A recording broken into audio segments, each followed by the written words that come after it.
Hey guys, it's USAFA. Welcome back to another video. This is going to be Whale's thoughts on comparing the video that I sent out a few weeks ago with regards to the 2024 Banquet SBC crystals, and then based upon what information has been released recently by Kabam Crashed in his 2025 pre-mortem for the Banquet. So a few weeks ago, I did post that long nerdy video where I broke down the 2024 Banquet Crystal pool, modeled 1,000 Superior Banquet Crystals, and basically handed Kabam a blueprint on how to fix the event that we experienced back in 2024. Today, we're going to see how close they came. We'll revisit my original assumptions, talk about what went wrong in the 2024 banquet, and then compare that to what Kabam has now officially announced for Banquet 2025. So a quick recap of my original video. If you haven't seen it, please go back and watch. In the earlier video, I started with a simple idea. Use 1,000 Superior Banquet Crystals as a clean statistical sample so we could model what a heavy spender or a whale might actually get. I made a couple of key assumptions. Each pull is independent. Drop rates don't change from crystal to crystal. All percentages add up to 100% across rank up and non-rank up rewards. The pool is divided into two big buckets. You have rank up materials, which would be like the T6B, T3 Alpha, Tier 6 Class Catalyst, Tier 7B, and etc. And then the other bucket would be the non-rank up materials, like the 7-star shards, Titan shards, Awakening Gem shards, Sig stones, keys, Chase champions, and so on. So using the publicly shared table for 2024 SBC pool, I showed that the whales were primarily chasing rank up materials, especially to push 7 stars from rank 2 to rank 3. And that was the big step from last year. Now, Kabam did toss in a tiny amount of Tier 7B or Rank 4 progression, things like 630 Tier 7 basic shards out of 63,000, which you would need to form a full catalyst.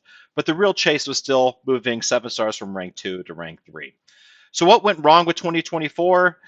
Here's the 2024 drop table that a lot of us used. On the non-rank up side, you had 7-star SIG plus 5 at 1.5%. 2 times 7-star SIG 5 at 6.756%, 7-star SIG class plus 5 at 2.5%, bundles like 1,500, 3,000, 7,500, and 15,000 7-star shards, and then the Chase champion with 7-star Jessica Jones at 0.03.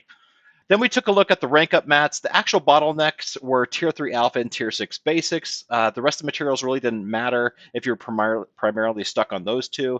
In fact, Kabam had to go back after the event and sell a special offer just to cover those Tier 3 Alpha and Tier 6 B shortfall, which is then basically admitting, yeah, we undertuned this, and we need to make it right for the community. When I modeled it out at 1,000 crystals, my math worked out to about 8 rank 2 to rank 3 rank ups before you slammed into that Tier 3 Alpha, Tier 6 Bravo wall. So in my video, I effectively said, if you're going to charge this much money, you can't make the limiting factor a mistake in your tuning. You need to design for a target number of rank ups.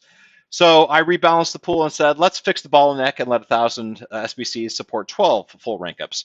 And I pushed hard on changing the split from a 70-30 split from rank up materials and non-rank up materials. And my proposal was more of a closer to 45%, 55% rank up split because Titan shards are less important now. New champs are nice, but progression really is the king in this game. And at my level, I care far more about sending 7-star champions from rank 3 to rank 4 than an extra 7-star crystal.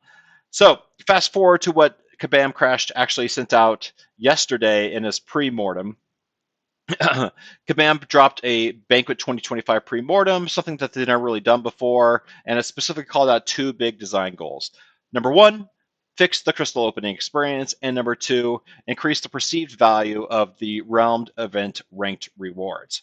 On the crystal side, here's what they changed. Each Superior Banquet crystal now gives 5 drops, not just 1 plus ISO and gold.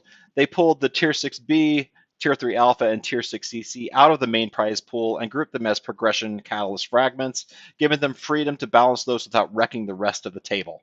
Now every SBC guarantees some 7-star or Titan shards, so you always move your roster forward for those that are still caring about acquiring new 7-star champs. They added relic alloy fragments, which I think is fantastic, as a side drop, relic progression, so it doesn't clog the main prize slot. So it's great that they added those as part of the as one of the 5 drops. Gold ISO are still there if you're still interested in getting golden ISO, so that's great too. And they're also one of the 5 items now that are going to come when you open up an SBC. Then they also introduced the Jubilant Crystal, which is basically where they hit all the fireworks. Each SBC has a 7.77 chance to drop a Jubilant. So if you open up 1,000 crystals, you'll get around 77 or 78 of those Jubilant crystals, which is fantastic. And through Grandmaster's Grace, you're guaranteed at least 1 Jubilant for every 15 SBCs that you open. Jubilant crystals now contain the most exciting stuff, one single high value drop, but they don't give event points. Now, as a member of the CCP, I have been granted access to see the drop rates as well as the contents of the SBCs as well as the Jubilant crystals. I've got to say, I think some of you are going to be very happy with the contents of the Jubilant crystals. Some may not be. There's going to be definitely a post-mortem with regards to when when the contents actually drop out for the community, so you guys actually see them as well as the drop rates. I think some of you guys are going to be happy. Some of you are going to be overly critical. So please keep that in mind. Don't think that this is going to be an overhyped event. Please keep your expectations low, and then when they drop the actual contents, and so you can actually see what's in these crystals, probably around the 19th of December. Yeah, you'll be prepared for when you see that. So again, Jubilant crystals, they are where all the main prize stuff is going to happen. So you're really going to be looking at getting as many Jubilant crystals as you can. So instead of all the hype ultra rewards being buried at the 0.1% of the main pool like in 2024, Kabam carved them out to a dedicated jackpot crystal and built a pity system around it. So I think that's actually good. It's going to be exciting for what's going to happen in this banquet. So did they actually listen to what I asked for? Well, in the earlier video, I asked Kabam to do 3 things. Number 1, stop starving us on core rank up materials.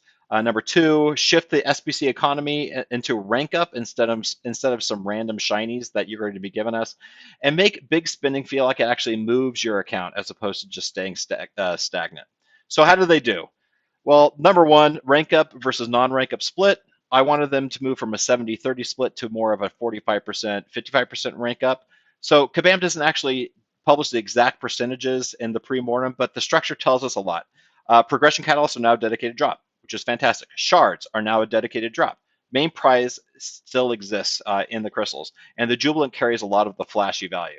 So instead of a 45-55 split, they added both as a drop. You got the rank up materials and the non-rank up materials as guaranteed drops within each SBC. Functionally, this means progression now is baked into every single crystal. The flashy non-rank up stuff still largely lives in the Jubilant system, and this is very much in line with the spirit of what I asked for in my previous video. Number 2, fixing the Tier 3 Alpha, Tier 6 Bravo problem. In 2024, Tier 6 Alpha and Tier 3 Bravo were the choke points. You could drown in some mats and still be hard stopped by those 2 materials. Kabam's pre-mortem calls us out directly and said they've actually separated the Tier 6B, Tier 3 Alpha, and Tier 6C into their own progression catalyst fragment bucket so they can tune them correctly without messing up the main prize pool. That's exactly the kind of lever you want from a design standpoint if you're trying not to repeat last year's mistake. So I do think that is a good move. Number 3, make big spending feel better. In my model, I said if I open up 1,000 SBCs, I should be able to take roughly 12 champs from rank 3 to rank 4. That was my yardstick for whether or not Banquet would feel meaningful at the top end. Kabam didn't give us a exact direct answer with regards to if you open up Y number of crystals, then you'll get X number of rank ups, but they are giving us 5 drops for SBC, guaranteed shard income, and guaranteed Jubilant every 15 SBC. So I do think that's good. All of that dramatically reduces the shit. I spit my car payment and get nothing feeling that defined a lot of the 2024 experiences. So while we can't map the final numbers one-to-one to my spreadsheet, philosophically, this version of Banquet is much closer to what I have argued for. Where I still have concerns, and there's going to be concerns, I mean, no event's going to be perfect, but I do think that they're moving in a good direction. Kabam has clearly decided that the Realm event ranked rewards are where they're going to push the extreme value this year.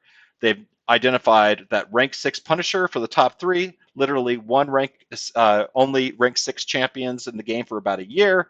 Rank 5 gyms are now reaching all the way down to the top 600. First appearance champions, custom profile pictures, 2026 vouchers will let you pick a champion at rank 4, SIG 200, are all great rewards for those top spenders and rank rewards. And on top of that, top ranks get to vote on champion rework and enjoy that early exclusive Ascension access. So I do think that's good. And these aren't just rewards for the ranked event rewards. It's going to be status and influence for those top ranked rewards in the game in the banquet.